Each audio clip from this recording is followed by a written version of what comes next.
Сәлеметсіздер ме, құрметті қызықты әңгімелер каналының оқырмандары. Бүгін мен сіздерге соңғы кездесу туралы әңгімелеп беретін боламын. Каналға тіркеліп, лайк басып, достарыңызбен бөлісуді ұмытпаңыздар. Жер жүзінде сұлулық сыйлаған әдеміліктің көрінісі болған жаз мезгілін алмастырып, күздің де жетегіне бір апта болды. Жер ананың түрлі түсті өрнектермен көмкерілген кілемдері сарғыш тартты. Тіршілік атаулының бәрі үнсіз ғана күздің салқын самалының құшағына ене бастады. Тек бір ғана жан, қарт ана жүрегін жылыту үшін әлдеқашан өз қолымен сөндірген жалынды іздеп келе жатыр. Санасында бір ғана ой, оны қайтсе де табу. Қайдан іздеу керектігін білетіндей, екі аяғы денесіне бағынбай тез-тез жүріп келеді. Ана шаршағанымен «міне таптым» деген сөзді де тез арада естігісі келіп, еш тоқтамайды. Бірнеше сағаттан соң сырлы бояумен боялған екі қабатты үлкен үйдің дәл алдына тоқтады. Маңдайшасында үлкен әріппен «балалар үйі» деген жазу жазылған. Ішіне кіруге жасқанды. Дегенмен ішкі ойы жанын жеп бара жатқан соң шыдай алмай есікті ашып кірді. «Кешіріңіз» деген дауысты естіді. Артынан бұрылып қарап еді, бір әйелдің өзіне қарай келе жатқанын көрді. Сонан соң әлгі әйел «Сәлеметсіз бе? Мұнда не жұмыспен жүрсіз?» «Қарағым, маған сенің көмегің керек. Мұнда қызымды іздеп келдім» деді. Қызым осы сөзді айтқанда көзінен жібінен үзілген маржандай моншақтар тама берді. «Жүріңіз апа, біраз ентігіңізді басыңыз, сосын сөйлесейік» деді. «Бір сұрақ қойсам бола ма?» деді ол алдында отырған әйелге. «Иә апай, жасыңыз нешеде?» «50-ді де еңсеріп қалдық». Деп ойланып тұрды да «Құрдас екенбіз» деді.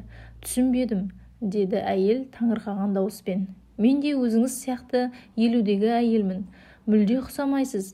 Мен сізді 80-дегі қария деп ойлап қалдым». «Иә, жас кезімнен жүрегімде қалған бір жазылмас жара бар еді. Уақыт өте келе сол мені әбден қалжыратты. Мен де өз-өзімді тани алар емеспін. Осыдан 22 жыл бұрын бір жігітті құлай сүйдім. Ол да мені жақсы көрді. Ата-ананың қарсылығына қарамастан онымен бір үйде тұруға келісімімді бердім. Бір күні жүкті екенімді білдім. Әрине, бұл мен үшін қуаныш болды. Алайда некеміз қиылмай тұрып, тез арада жігітіме бұл хабарды жеткіздім. Ал ол менен сол күні арада теріс айналды. Күні-түні жылай-жылай етегім жасқа толды. Мен бұдан дереу құтыламын деп шештім. Дегенмен әлі жарық әлемнің есігін ашпаған сәбидің қандай жазығы бар. Дүниеге келген соң оны көріп, әкелік махаббаты қайта оянар, бәлкім қайта оралар деп 9 айды күтумен өткіздім. Ал кішкентай жаратылыс құрсағымда өсе берді. Мезгілі жеткенде қыз баланы өмірге әкелдім. Мен сонда бақытты едім. Әлемнің бар қиындығын, басыма салған ауыртпалығын ұмыттым. Мен үшін қызымнан басқаның маңызы болмады. Сыңарым деп таңдаған адамым босанғаннан кейін 2 күннен соң іздеп келген еді. Үйленуге дайын екендігін, бірақ бір шарты барын айтты.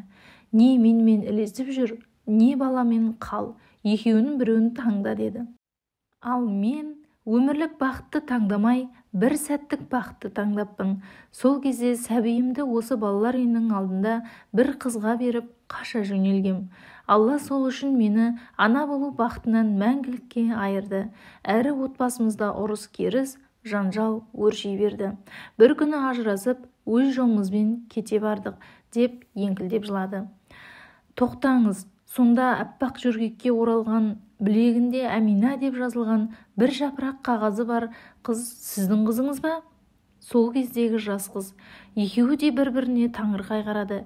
Көз аларына 22 жыл бұрын болған оқиға елестеді.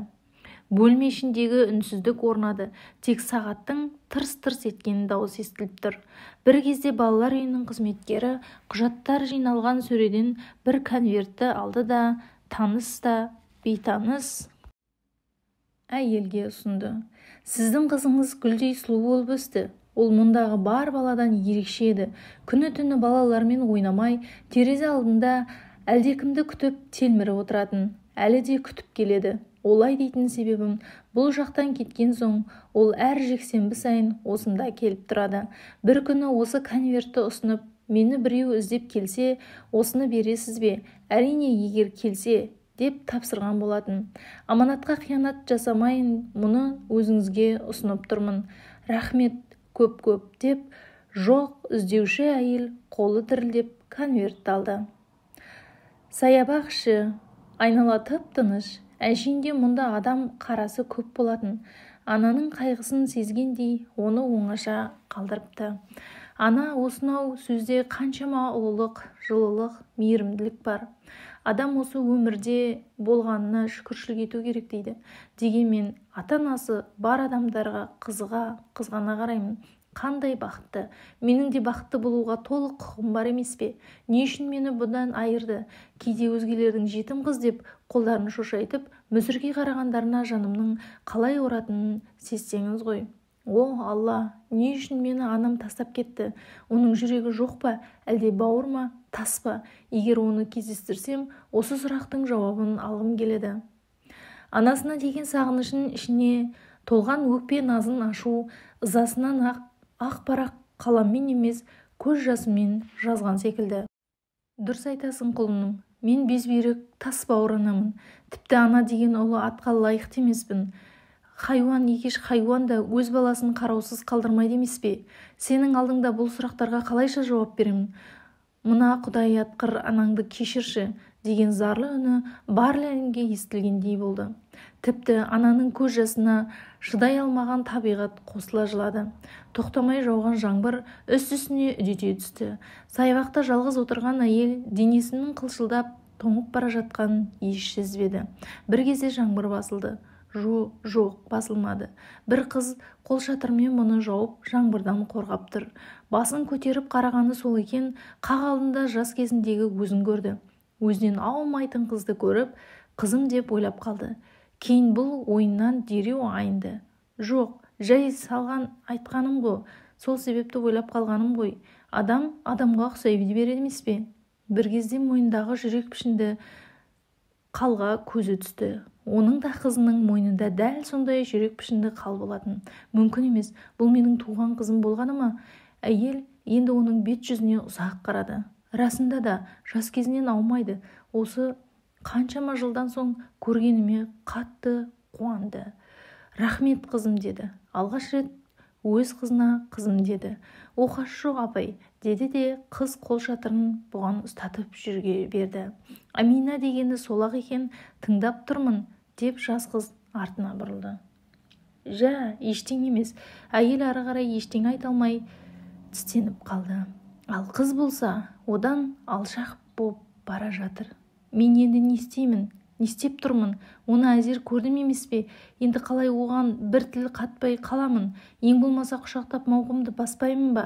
Деп ойлар қолын созып артынан жүгіре жөнелді. Алайда қаншама жыл жанын жеген жарасы ұлғайып кеткен еді. Ана көз алдына қызының күлімдей қараған бейнесін сақтап алып, жер ананың құшағына мәңгілікке енді. Туған анасымен жүздескен бұл алғашқы кездесуі өміріндегі ең соңғы кездесу болғандығын қыз жүрегі сезді ме екен. Құрметті қызықты әңгімелер каналының оқырмандары, егер менің әңгімем ұнаса, лайк басып, комментарий жазып, достарыңызбен бөлісуді ұмытпаңыздар. Қазақша каналдың дамуына үлес қосыңыздар.